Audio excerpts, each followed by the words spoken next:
Hi there! Hadn't made a video in a little while and thought I would have a little show and tell about some of the crap I have laying around in my little workbench area. I'm selling like 5 pairs of skates right now that I had worked on, mainly just because it's fun and I have nothing better to do, and I have some boots laying around that I thought I could share.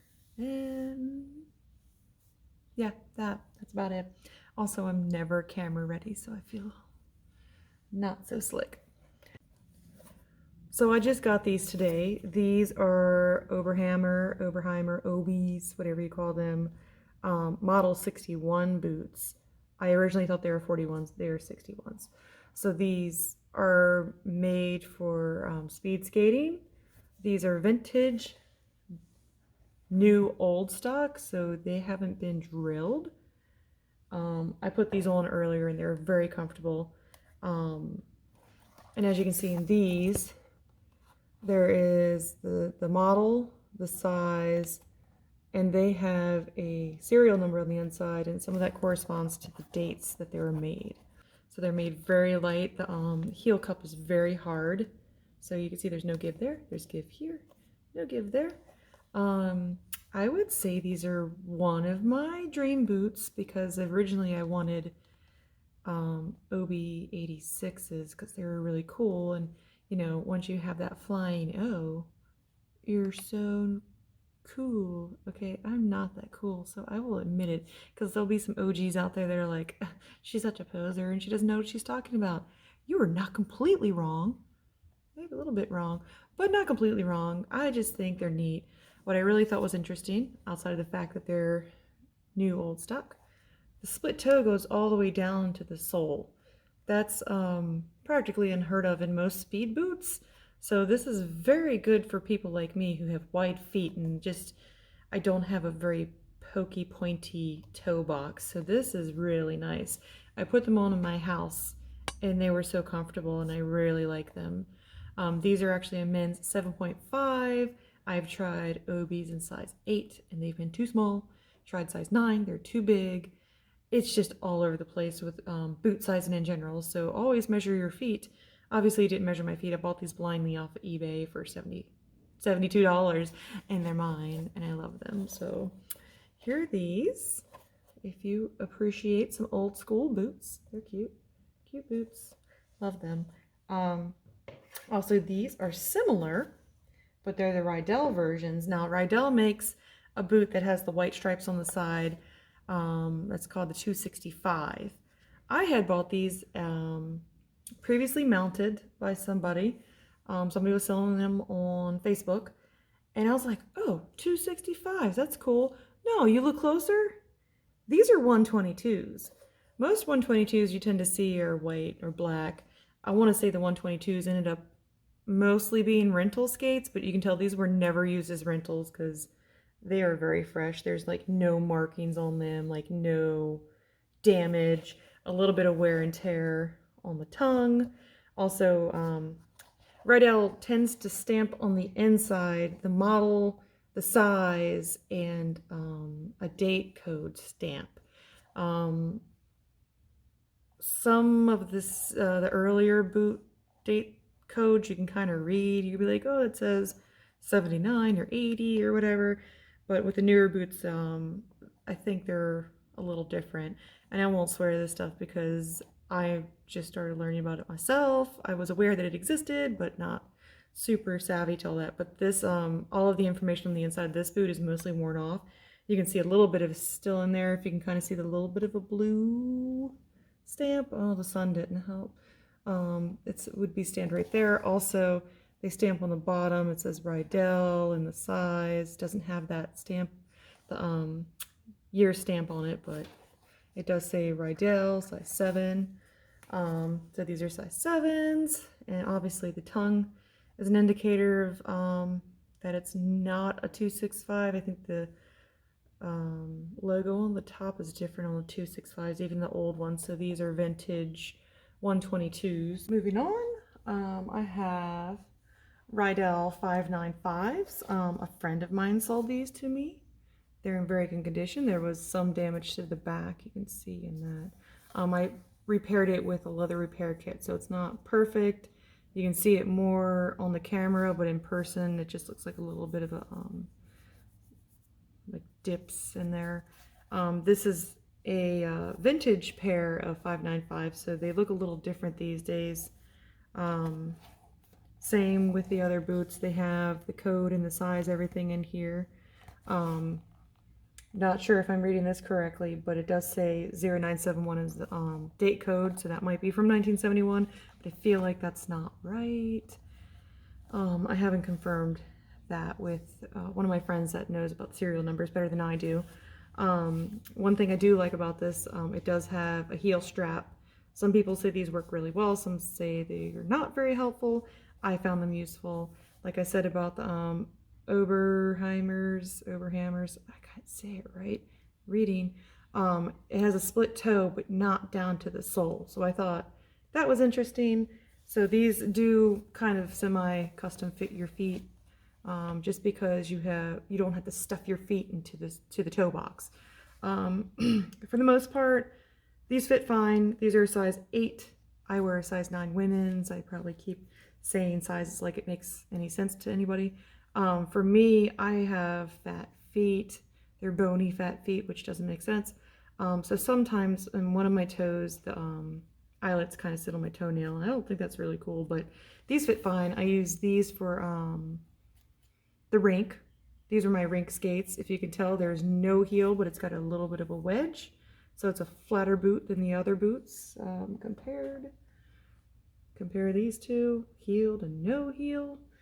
I really like these. There was a probe that was previously on these, and these were factory mounted, but not sure by whom, because I can't get straight information of who mounted Sure Grip plates to Rydell boots. Did Rydell do it? Did Sure Grip? If you have information, tell me, because these were riveted on. So if they were bolted, I think an individual would have done it. And also, why would you put a probe on a better quality boot? Like, this is a good quality boot. These are, leather boots with a leather sole. So this is all stitched leather. I haven't decided what plates to put on these. I'll figure that out down the road. So these are 595s, pretty. These are great boots, but they don't fit me. And I know I'm going to make some of my friends mad because they all want them. These are Rydell IFOs, which are kind of hard to find for sale, especially in certain sizes. Somebody's on eBay selling like size 3s and 4s, but that's so tiny. This is a size 8, and my toe literally pushes out the end of the toe, like the toe box of this area, and it makes me so sad. Like, if I was dedicated, I could pay the $100 or so for Rydell to resole these, which is possible. That's totally a thing. I can get them resold. But as you can see, I have a boot problem and a skate problem as it is, so is it worth me doing this? Anyway, this is, again, not sure if I'm even reading this right. This is 91, and I'm pretty sure it's not from 1991, or maybe it is. Anyway, also another thing that this is known by is the 65S, so it's similar to a 265, but they put these little jiggy jags on them instead of the liney lines. Also, they have this cool stamp on the side that says IFO. Can you see that? IFO. Very low heel. This has been previously mounted. Only looks like once that it was previously mounted, and a T-nut mount, so it still has the T-nuts in there. I can show you the cool sizing and model number in there. Maybe you can see that. Super cool. The inside of the boot has no design. Outside the boot has the design. They're so pretty, and they're very soft. Like my Obies, they have a very stiff heel box. I guess I could show you the others. The heel boxes. This is the 595. Has a very hard heel box also doesn't really flex. Flexes up here some, but you know, these are speed skates, so they're low cut and they're not meant to sit on your ankles and have support like artistic boots. This is also stiff and a little soft up there, which is cool, very hard. I think a lot of the lasts in the Rydell boots tend to be hard heel cups. Another thing I can show you, I had bought these last year. I bought them last year. These are suede 297s, which are artistic boots. They have a very padded boot. What do you want to call that? High top. And a hard heel cup again. Comes up a little higher, obviously, because it's not a speed boot. Has the shirling. I got these from Facebook Marketplace because I was like, yes. Also, they came with Sugar Classics, which I had started working on offset toe stops, and I thought it'd be interesting to work more on these bolt-on kingpins. I don't know, there's might be a cooler name for these, but my adjusting skills on these are a little iffy because once you tighten them down, they're either too tight or too loose. So I found a good setting for this. Also, replacing these cushions was a pain in the butt because these are not common generic cushions. They have to be for the SG Classics, which are fatter. Also, these are original Powell Bones artistic wheels. I think that's what they're called. And Fafner 8-ball bearings, which with the OGs and the skate nerds out there, these are like really cool wheels. And I mean, mostly the bearings are really in demand, but when I got them, they were kind of rusted, so I spent a long time cleaning these. So they roll really well, but these are 7.5 mins. These are Rydells. I don't know if I mentioned that. And they're too big for me. So my foot tends to kind of come out of the heel cup, and there's room in the toe. So obviously, depending on the boot, they're going to be too big or too small for me. And I bought these with the intention of fixing up and selling. These are another pair of Overhammers. They have a Chicago plate. I am unfamiliar with Chicago plates. I know there's some really, really crappy ones that are garbage, but this one looks a little better. I think it's their artistic plate.